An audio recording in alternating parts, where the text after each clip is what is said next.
Cesareia. Há 2000 anos, o rei Herodes o Grande construiu uma cidade prodigiosa à beira-mar. E durante 12 séculos, a cidade dos seus sonhos manteve-se florescente.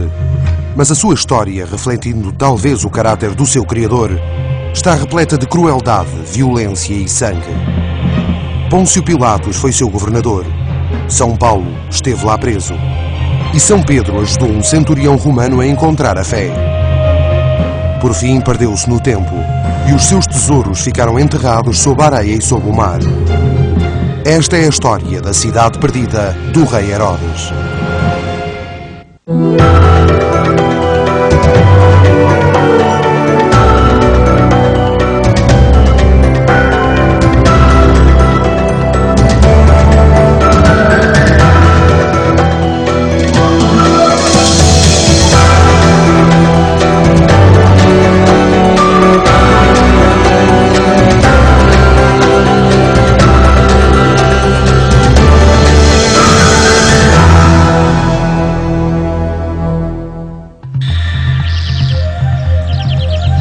A cidade perdida do rei Herodes.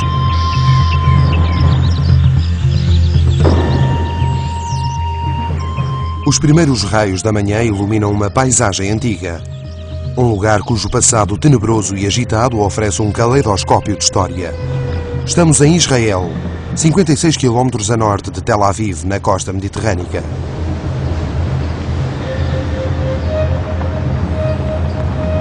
Uma equipa de aventureiros, composta por arqueólogos, historiadores e estudantes, chegou cedo para se antecipar ao sol impiedoso.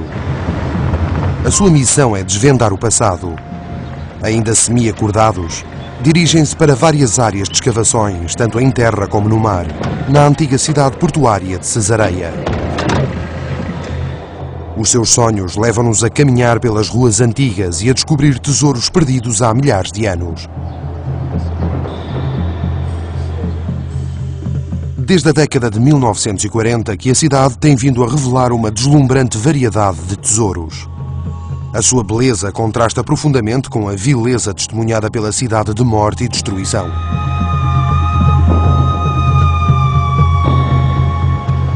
Mas mesmo após 5 décadas de escavações, subsiste ainda um enorme tesouro de conhecimentos e artefactos à espera de ser descoberto. Cada peça, cada fragmento, proporciona um fascinante vislumbre de história.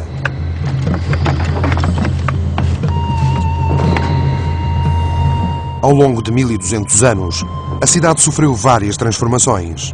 Do paganismo romano e judaísmo ao cristianismo bizantino, passando pela conquista dos muçulmanos e pela invasão dos cruzados, tendo finalmente ficado nas mãos dos muçulmanos que preferiram destruí-la por completo, a deixá-la cair em mãos inimigas. Durante 600 anos permaneceu abandonada, coberta pela areia e perdida no tempo. Apesar de muitos terem labutado para desvendar o passado de Cesareia, o trabalho arqueológico é hoje conduzido pelas expedições combinadas de Cesareia, chefiadas por 2 profissionais de uma dedicação apaixonada, Avner Rabban, da Universidade de Haifa, e o Dr. Kenneth Hollum, da Universidade de Maryland.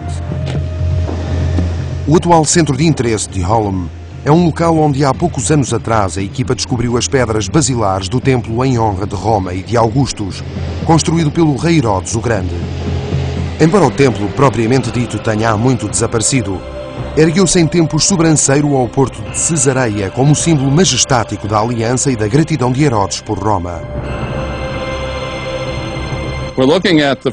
Estamos a ver as fundações do templo do rei Herodes, em honra de Roma e de Augustus. Ele foi um homem especial.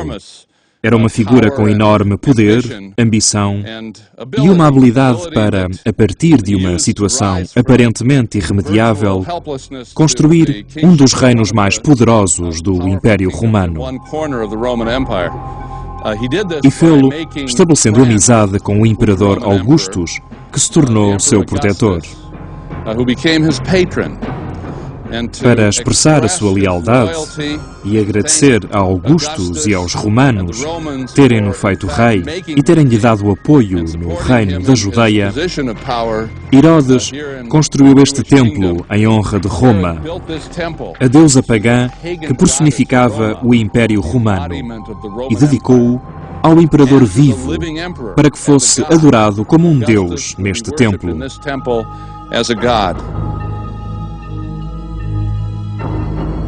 Por incrível que pareça, ao mesmo tempo que construía um templo pagão, algo impensável para um judeu, Herodes procedia à reconstrução do templo sagrado ao Deus de Israel em Jerusalém. O templo original fora construído muitos séculos antes pelo rei Salomão, considerado como o maior dos reis dos judeus. Herodes era odiado pelos judeus. Segundo o antigo historiador Flávio Josefos, a linhagem judaica de Herodes remontava apenas a uma geração, a seu pai, que se tinha convertido. E pior ainda, Herodes usurpara o trono à família reinante legítima e era considerado um informante de Roma, a opressora pagã dos judeus e de Jerusalém. Assim, ao construir os dois templos para as duas religiões, Herodes tentava manter um equilíbrio político. Mas as razões subjacentes à criação de Cesareia eram de ordem diferente.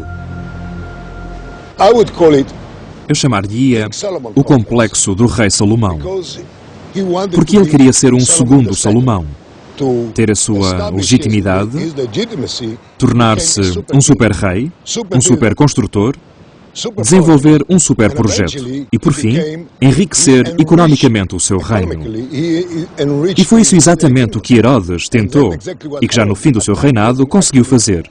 Ser um dos reis mais ricos dentro do Império Romano.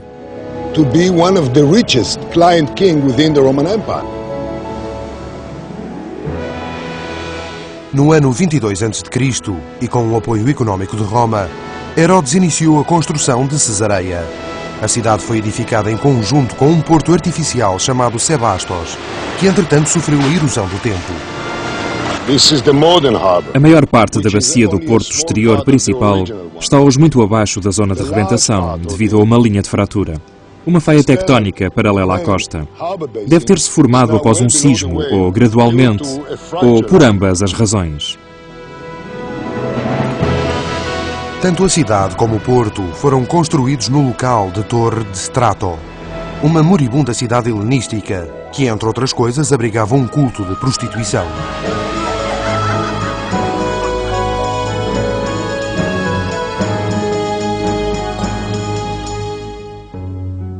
Mas Herodes tinha planos mais ambiciosos. Cesareia e Sebastos foram concebidas para enriquecerem o reino da Judeia, tornando-se num ponto de paragem obrigatório nas rotas comerciais mediterrânicas entre Roma e Alexandria. As pesquisas efetuadas pelos mergulhadores nas águas de Cesareia revelam a espantosa proeza tecnológica que foi a sua construção, tanto para a época como até mesmo para os nossos dias. Supera qualquer porto moderno construído atualmente no litoral israelita. Uma das espetaculares proezas arquitetónicas que reflete bem a mentalidade de Herodes e nos revela o seu caráter é o porto. Flávio Josefos diz que era um local terrível para se construir um porto. Não existia qualquer porto natural. A costa está sujeita a correntes e a tempestades fortíssimas. Qualquer porto construído por um ser humano vulgar seria rapidamente destruído pelas forças da natureza. Mas Herodes construiu um. Construíram-se placas de madeira que foram colocadas a flutuar no local pretendido. Em seguida, trabalhadores a bordo de barcos enchiam as placas com uma espécie de cimento, afundando-as. Este processo foi continuado até os quebra-mares atingirem uma altura de 1,5 metro acima do nível das águas e prolongarem-se por 350 metros no mar. Em seguida, os quebra-mares foram pavimentados com blocos de pedra. Do seu palácio vizinho, Herodes vigiava atentamente a construção. Estamos no local do magnífico palácio de Herodes o Grande, aqui sobre o promontório a sul do antigo porto. Herodes construiu este palácio como um grandioso ato do homem contra as forças do mar, tal como fez com o porto.